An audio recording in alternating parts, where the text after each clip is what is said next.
What does the great philosopher, Hegel, think about women? The difference between men and women is like that between animals and plants. Men correspond to animals, while women correspond to plants. How dare you! The idea that women are psychologically very different from men is one of enduring popularity. This idea is closely linked to the thought that each sex has certain activities to which it is suited and others to which it is not. Usually, many feminists have fought to gain women greater freedom and more opportunities by attacking claims of psychological differences between men and women that chained them for different roles. By the end of 1970s, feminism that began from the thought that women were importantly different from men psychologically had virtually disappeared from public discourse in the US and the UK. Some feminists denied that there were any psychological differences at all between women and men, while others accepted that there were currently differences but claimed the differences could be eliminated by socializing women the way men are socialized.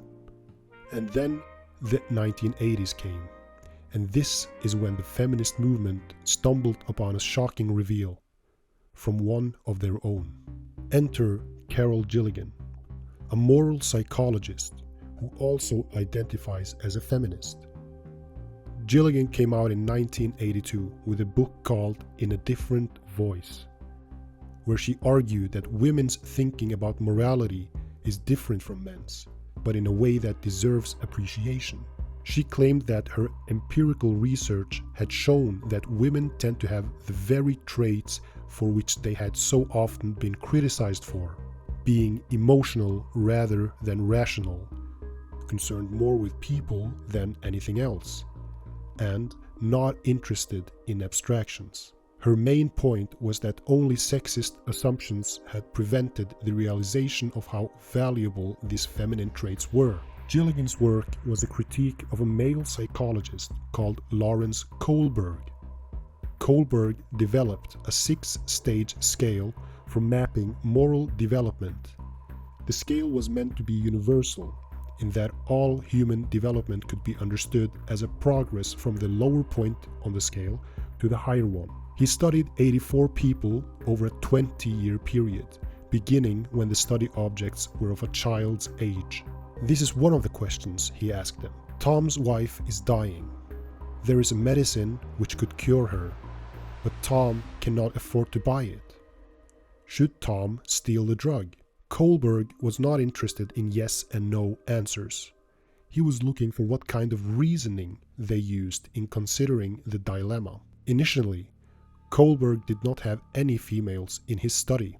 When he did these tests on females, however, he found that women tended not to progress as far as men on his moral development scale, while men often progressed to stage 4, the stage characterized by a person considers respect for authority and the maintenance of social order to be central to morality. Women did not progress beyond stage 3. A person takes good behavior to be that which pleases or helps others. Gilligan criticized Kohlberg, and rightly so. For one, Kohlberg had only used an all-male sample from a single culture.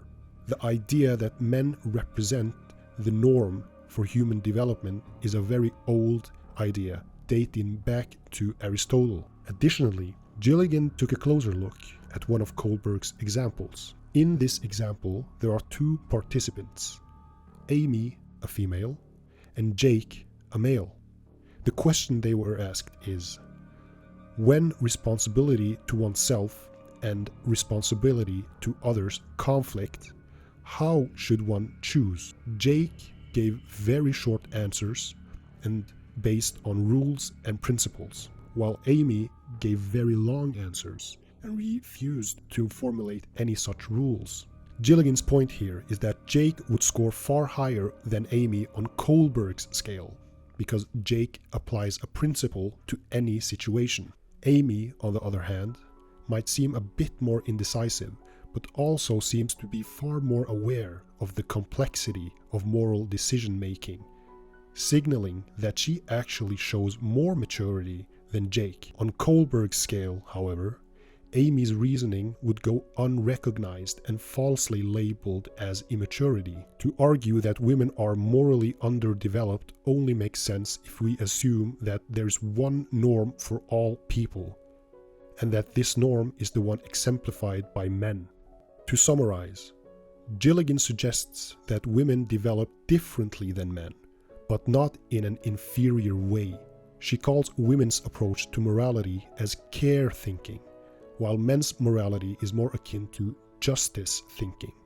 Justice thinking emphasizes universal principles and reason. It is also characterized by impartiality, rights, and justice. Care thinking, by contrast, is guided by emotions, is context sensitive, and concerned with particular individuals rather than universality or impartiality.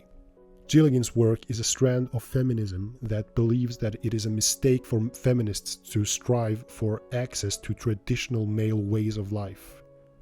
Her followers argue that striving for such traditionally male ways of life is implicitly recognizing males as better or more valuable than traditionally female ways of life. Obviously, Gilligan's work raised a lot of concerns among the feminist movement. The main critique is the fear that showcasing fundamental differences between men and women can be used as an argument to limit women's role in society. One such example is the American department store Sears, who were sued for sex discrimination because they were not allowing women to work in the electronics department, a competitive atmosphere where money could be earned more than elsewhere. Sears defended their decision by citing Gilligan's work and argued that women wanted connection with people rather than competition. The company won the lawsuit in 1986.